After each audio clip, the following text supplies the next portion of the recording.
But nonetheless, I flunked the class, right? But you know what? I was back there the next time taking it, right? That's how people get what you're up to. I failed at this business. You know what? I was back out there trying it again, because that's the kind of stuff that we do here. That's the birthright of who we are. You guys are lucky enough to have inherited a history of the kind of place where what we do is we overcome. That's what we're up to. That's what we do.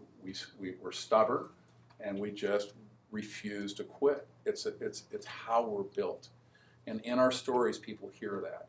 And when they're looking for a leader, you want to follow someone who's going to quit, or you want to follow someone who's not?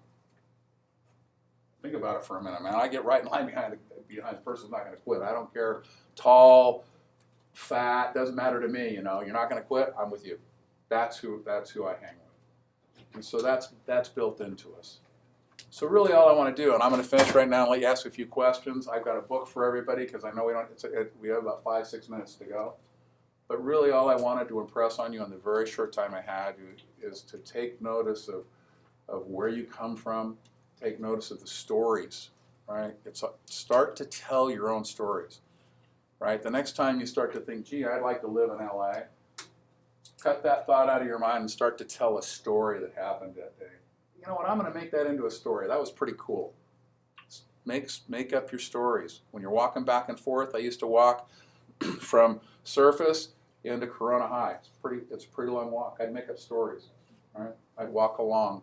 I'd take stuff that happened and I would make stories out of what happened. And I would recite them to myself, because it felt like I needed to really know what that was about.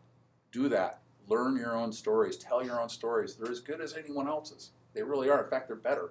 They're real. People want to feel that, touch that. They're real stories of real people doing real things.